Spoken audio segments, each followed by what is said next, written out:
It's match day. Arsenal looking to get another big 3 points in the Premier League to help on their way to re-establishing a title challenge. This is the Arsenal Transfer Show.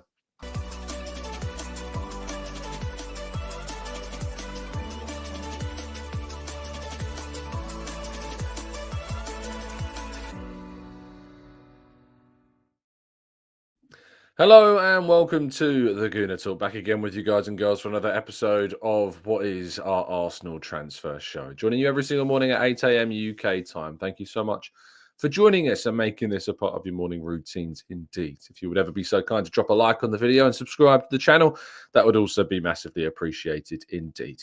We've got a lot to talk about today. Some good, some not so good, some sombering. And in fact, I've just seen a little message in a chat box this morning. We often say good morning to everybody in the chat, and we will to Peter and Blackshawn and Carlton and Louis, Damien, Matt G, Rich and Shari and John and Sean, Runs with Cows and John and Glenn and plenty more of you guys and girls as well. But often especially if you're a listener on Spotify, you'll probably listen to the part of the show where I read out names, or perhaps you listen to some of our phone-in shows as well, and you'll hear names and you'll think these are dedicated people. They tune in or they phone in a hell of a lot. I'm one of the people that phones in a lot on this show and obviously contributes pretty much every single morning on these shows is a good friend and Kiwi, Rob Bob, in the chat box, who's left a message for us this morning who says, "Hi all, sadly my dog, Medita, passed today after 6 months ending of life caring, and I'm broken but relieved that she's out of pain." And Rob, obviously you've been very humble in showing Medita on a lot of our phone-in shows with you, and I sincerely pass on my thoughts and prayers and apologies to you, and I'm sure the rest of the TGT family do as well. But thank you, Rob, for your support, and I hope that you'll continue with us, and I hope that you move through this as best as feasibly possible. But good morning to the rest of you. And of course, we turn our attentions to the game today and of course to Arsenal's clash with Everton, which is obviously a really important game.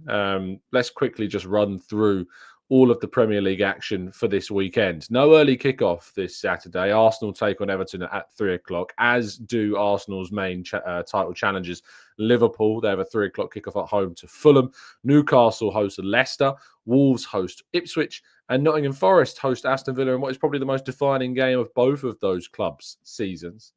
Both of them sitting on 25 points in 5th and 6th place. I think the winner of that game will go on to have a strong season. The loser, I think, may fade away. Very important game that. Sunday, we'll talk more about, of course, Sunday's games, but just to give you an insight into what's going on. Brighton against Palace, Man City against Man United, Chelsea against Brentford, Southampton against Spurs, and Monday is Bournemouth against West Ham. And of course, tomorrow morning we'll round up all of those results.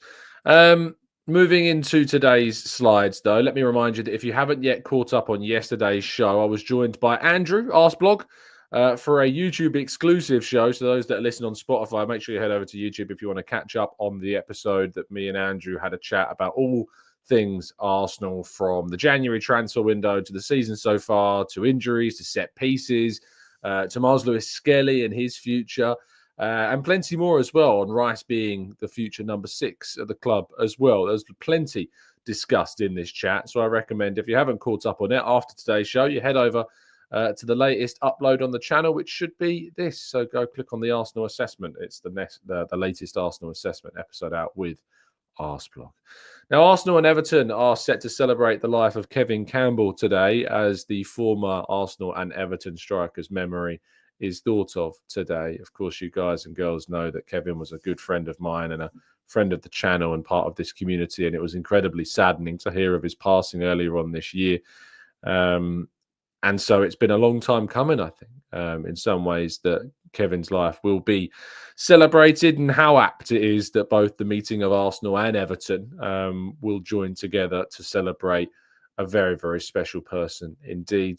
I'll be seeing a fair few people who also knew Kevin very well later on, and I'm sure we'll share a pint or a glass of wine thinking about Kevin and the amount of times that he too would join us for a nice evening. Some amazing stories, I'm sure, will be shared and a really nice gesture indeed from both clubs. So I'm looking forward to getting to the Emirates a little bit later on. Probably going to turn up a little bit earlier and see some people and just appreciate the life of our good pal Super Kev. Now, moving into Arsenal news specifically, and Thomas Tuchel has committed to reaching out to Ben White and giving him what he describes as a clean slate with England. I think this is ultimately a good piece of news for the player, the club, and for the country, of course, as well. And we want to see Ben White reintegrated. And I know there's some Arsenal fans out there that have no affiliation to England or no care about England whatsoever. But what I do think is that from a player point of view, being and playing at that level improves you as a player. It helps develop you as a player. And I hope that Ben White does reintegrate himself in the England team. And I hope that he has a fantastic career as an England international and can help England to win some big, big trophies in the future as well. And obviously help his own career as an Arsenal player. So Tuchel there committing to the idea of reintegrating Ben White into the England setup. And speaking about reintegrating players, Gabriel Magalhaes is in contention for a return to Arsenal today. There is a lot of hope surrounding the Brazilian international returning to the fold, and that, of course, will see us potentially have a very good team to play against the Toffees in this afternoon's match. And we'll hear from Mikel Arteta's press conference in a second. In fact, we'll hear from it right now, and we can we can read through some of the comments by Arteta. And asked about the latest fitness news, he says there is a possibility, one of them being available. He trained today, and we will see tomorrow. He was asked about being cautious with Calafiori. He says we're just respecting the times that the medical department has set, and then we'll just monitor his evolution every single day. We understand that he's not fully ready yet, but he's getting very close now. He was asked about if anyone else being ruled out, and he says no, apart from the ones that were already out. So no Tomiyasu, no Ben White, no Zinchenko expected to return. He was asked about Miles Lewis-Skelly starting at left back, and he says he certainly deserves to be in contention to be selected because he's performed and competed really well. At his age, to show maturity on the pitch is strange, and off the field it is exactly the same. He is a person who continuously surprises all the staff with the kind of questions that keep us all asking. That's quite a nice one, linking back to what Mikel Moreno told me on Wednesday night about him not being afraid to ask a question. Arteta continues by saying a lot of the times that shows you the intelligence of a person, and Miles is a really bright boy. Asking about his performance against Monaco, he says you always take a chance. Nobody can guarantee you a performance, and it doesn't matter about the experience or the age, but he was also surrounded by very senior and experienced players. We believe that it was the right context for him to succeed and to have the team perform to win the game, and he certainly did that. Asked about the midfield trio of Rice, Odegaard and Marino, and he says there have been recently a lot of new units, and certainly that was one that we had planned and discussed, and I think they can play so well together. They did a really good job, and they will play again together for sure in the near future, and I think they complement each other really well, and I think that probably showcases a desire for that three to be the future midfield three of Rice, Marino and Odegaard. Partey's contract coming to an end this season. No movement on the Ghanaian international's renewal, and no expectation right now that that contract will be renewed at the moment. And so those words from Arteta on those three being a potential starting unit would be very special. Now, with it being, of course, a day to remember Kevin Campbell, he was asked about Super Kev, and he says, you can tell the way that people talk and the tone of the face that they put on when they talk about him. The club has done really well again to make that day feel very special from all the people that had a chance to get to know him and recognise who he was, especially as a person. So it will be a special day, and I'm looking forward again, as I say, to experiencing that. Now, moving into more jovial terms, quite literally. In fact, I'm surprised that the word jovial hasn't been used more often to describe Nicolas Jova, his mural outside the Emirates Stadium. He was asked about that. He says, I'm so happy. He fully deserves it, the same as many other staff and coaches. It's great that the attention is not just on the players and sometimes the manager, that our supporters think that they can and someone will be creative, and it makes people feel valued and to be recognised. And I think it's something really good. So North Banksy, if you're watching, you've got the go-ahead from the manager there, which is very, very wonderful Indeed. He was asked about Everton's struggles and the potential takeover period that they've gone through. He says they haven't lost the rules and the fighting spirit, togetherness, and the love for the club in regards to whatever happens. They are there. That's not easy, and that makes them really special. Hopefully that will help them and give them stability. And the project with the new stadium looks unbelievable as well. So there's a lot to be excited about. You can read the full Mikel Arteta press conference, of course, over on the Arsenal website, and you can read it all with every word on the football.london website as well. He was also, just to end, because there were some transfer questions in here too, about the sporting director situation going into January. He says, we have one. Jason Ato is our interim sporting director, and he's got the full capacity and support of the football club, and he's doing really well with this team. Then the process is open, obviously, as you know, and the club, with the support of all of us and the intervention of all of us, will decide who they think the best person is to move us forward. He was asked about any progress, and he says, I'm sure there is progress. And then asked about the January window. He says, I never expect January to be super busy, but we have to wait and see where we are. Some surprises can come, and we are prepared for that. Some opportunities as well, and we have to see. Hopefully the squad availability is going to be better in a few weeks, so we'll have to wait and see. So there you go. Let's wait and see what happens with transfers, but it is very intriguing indeed to see what goes on in the next 28 plus days and through into January as well. Well, let's go to part 2, which is going to be our quick preview show right after this.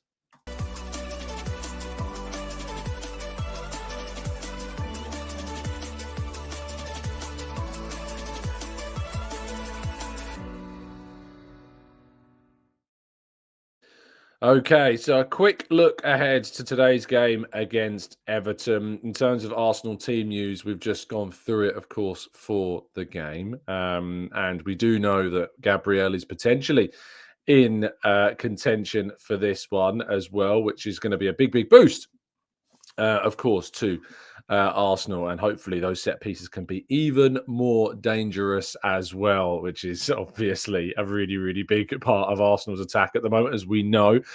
Looking just briefly at Everton as well, Seamus Coleman, Armando Broja, Yusuf Shamiti, Nathan Patterson and Jake O'Brien took part in a friendly game at Finch Farm early this week in a bid to aid their fitness. So it'd be surprising to see any of those involved, but they were all in that friendly that they had.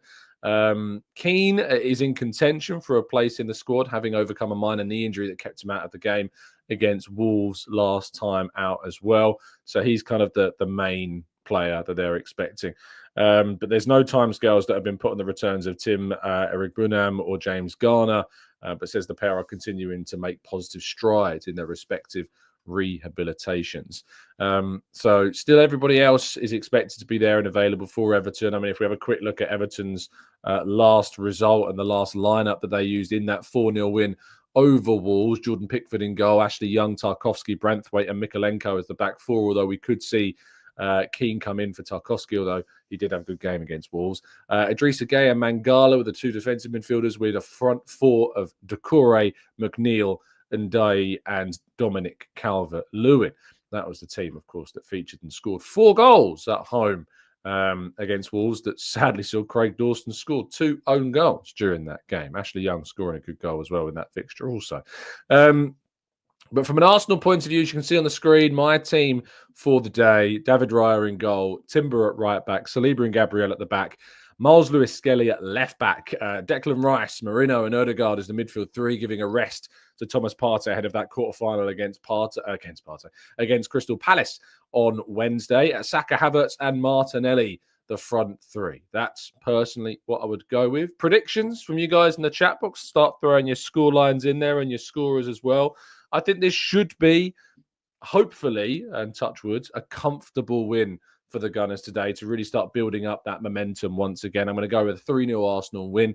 Goals, of course, from Kai Havertz. Hopefully a goal from open play from Martin Odegaard. My goodness me, he needs it.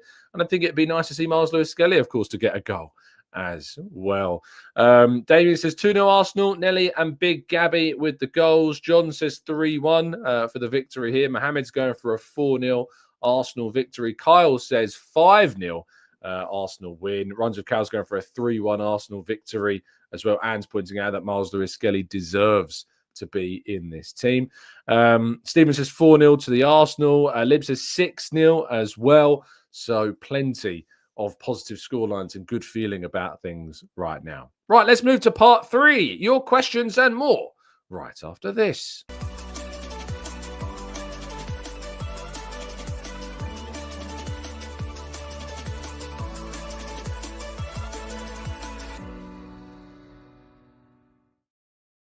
Okay, this is part 3 of the show where we tackle your questions, your thoughts, your theories and queries and more after, of course, our first 2 parts of today's show.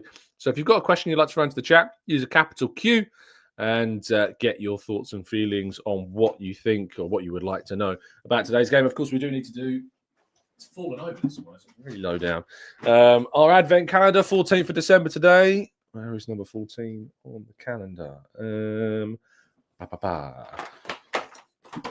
Oh, it's a dairy milk caramel. Happy days.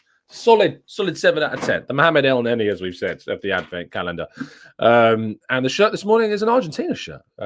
One that actually, the only reason I have this shirt, there's a little story behind this, is that when I was a bit younger, we had a 7-a-side, 6-a-side team where I used to live, and we all wanted to wear kind of the similar colours. And online, the cheapest kit that you could buy was an Argentina shirt. So all of our team have this kit, but it adds another to the collection. And courtesy of Adidas's website, was the cheapest one that was available. That was, relatively quite nicely looking. So yes, that's the story behind the Argentina shirt and why I've got one. Okay, let's scroll into the chat box, shall we? Anne says, I'm thinking if Gabriel is back, will he put Kivior at left back? This is obviously another option that Arsenal have got today. Kivior, a more senior figure in the team than Lewis Skelly. And actually, Kivior has done really, really well in his kind of few appearances that we've seen him over the last couple of games. So it wouldn't be entirely surprising if Kivior is indeed picked at left back. Joey says, with the rumours circulating, what do you think about Alphonso Davies? Yes, reports yesterday. I haven't really talked about them because I don't really know how much truth there is in the likelihood of Alphonso Davies arriving at Arsenal. I know there are mixed, reviews of this. His contract ends at the end of the season.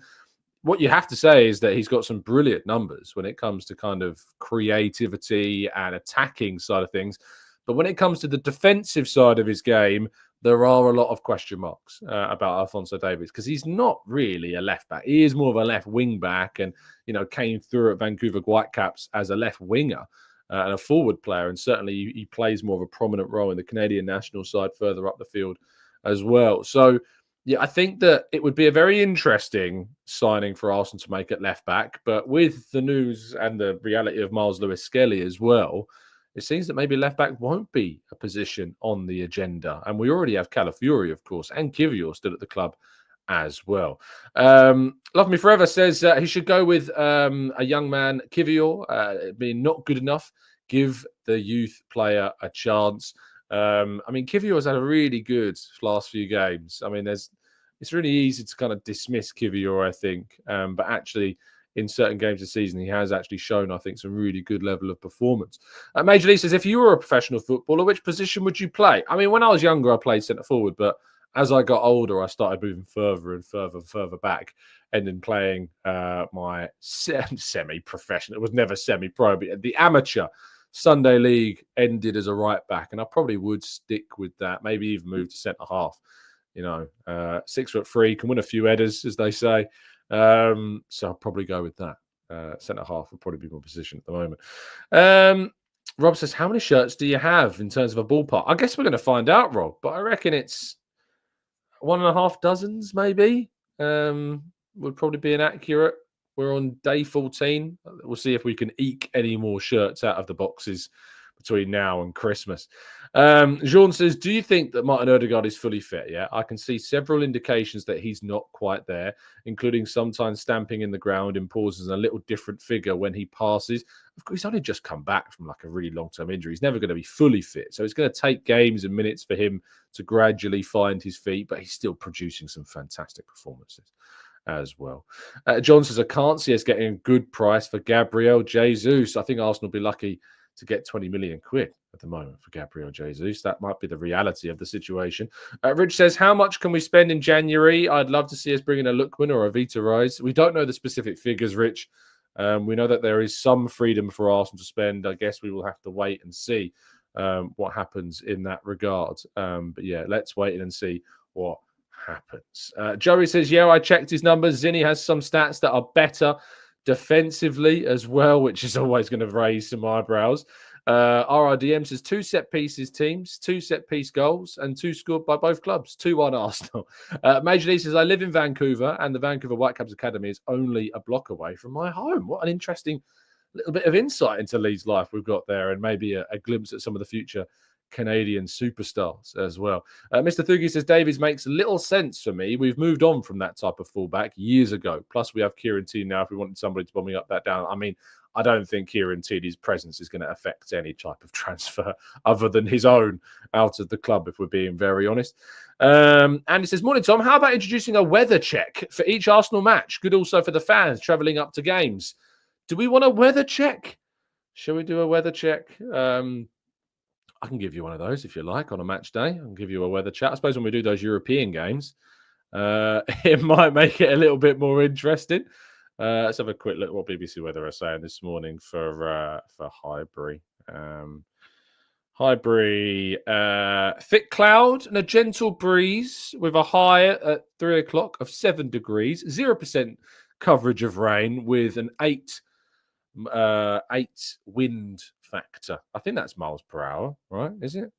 It looks like it. A gentle breeze from the west northwest. You don't know what that is. If you've got like a compass, I'm my geography teacher now. If you've got like you have northwest, which would be obviously on. I'm trying to do this so it's aimed at the camera.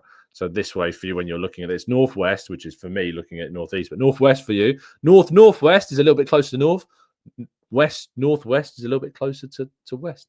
So there you go. That's an explanation of what west northwest is for those that want. It's funny, people don't know those little details. Emmanuel says we all know Arteta will put Partey right back and Timber at left back though. Well, let's wait and see. Pell says, do you think Arteta will be using Alphonso Davies as a left winger maybe though instead of a left back? It's an interesting proposition. Would he be thinking about using him as a left winger rather than left back?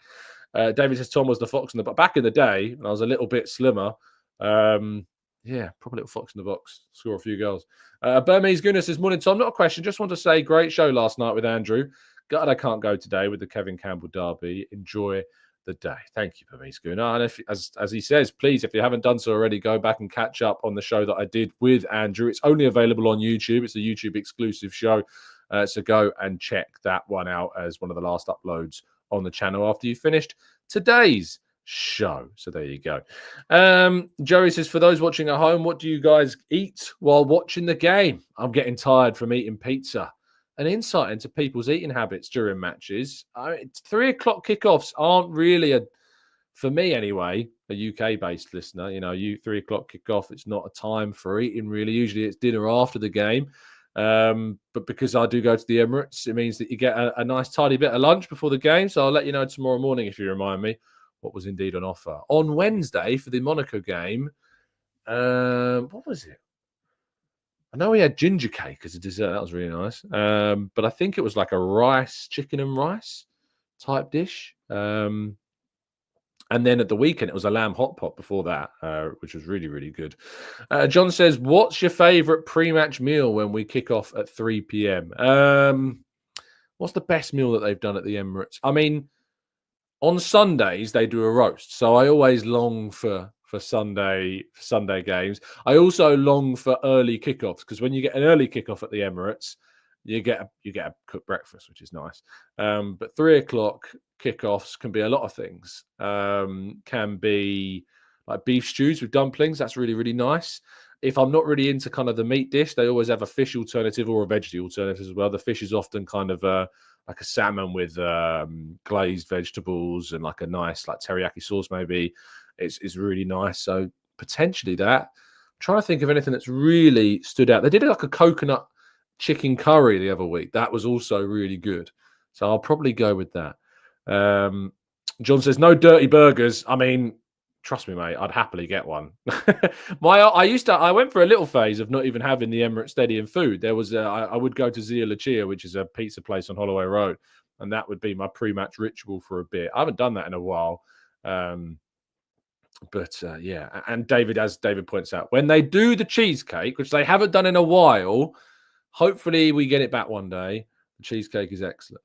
But yeah, and then halftime, it's always pies. They used to have like a really broad range of halftime treats. There used to be like scampi and chips, or lamb koftas, or what other ones have we had? We've had like skewers, with tempura prawns. It's pies every week now, which I'm not complaining about. Free food, you're not going to complain. But there's always been those comments of, "Oh, we used to have this. We used to have this," and I do miss it. I do miss those switch ups at halftime.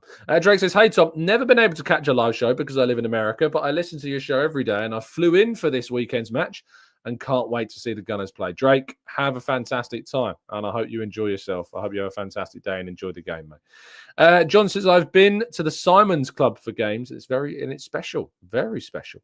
Watermelon says, "Hey Tom, what about Jesus on the left? We need to continue to build squad confidence. We need everybody." I actually did premise this when I was on with Potsy last night and said that's certainly something that could be considered. He did create a really good opportunity for Saka playing, off the left-hand side when he moved into that position to cross for Saka. So maybe.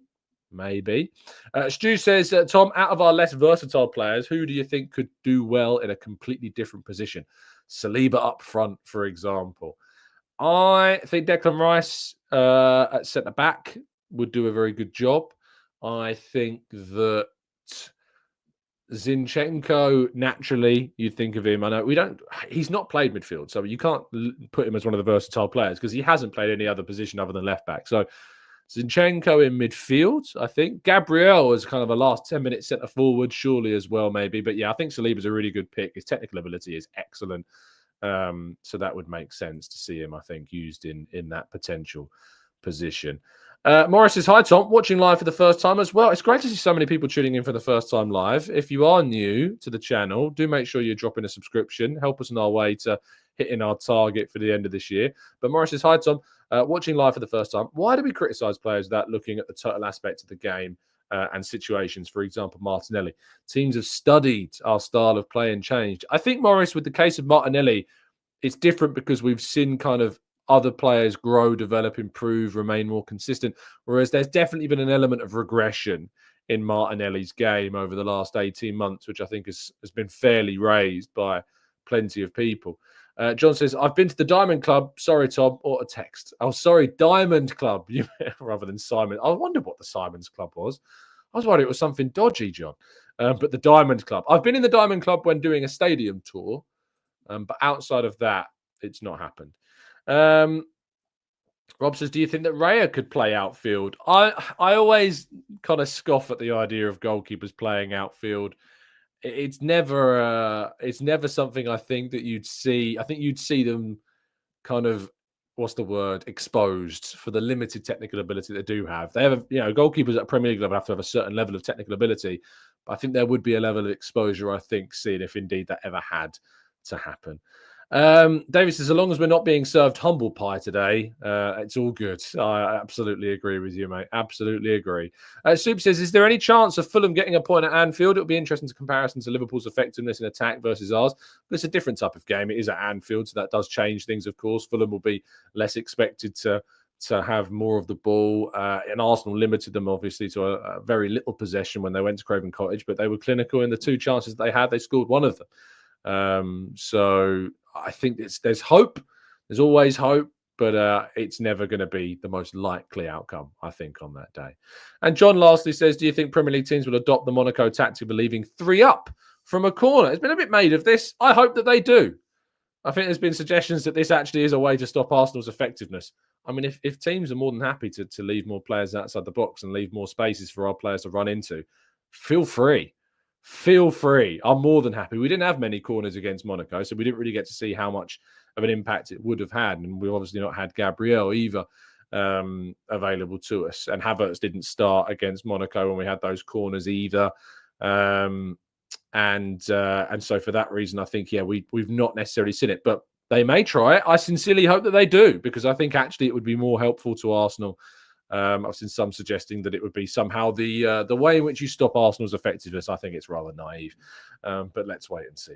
Anyway, that brings us to an end of today's show. Thank you so much, as always, for tuning in. I will speak to you tomorrow morning, bright and early, rounding up all of the information, of course, from the game. We'll be covering the fixture, talking about what went down and more. Have a fantastic Saturday. Enjoy yourselves. Stay safe, stay well, stay happy and respectful. And as always, up the Arsenal.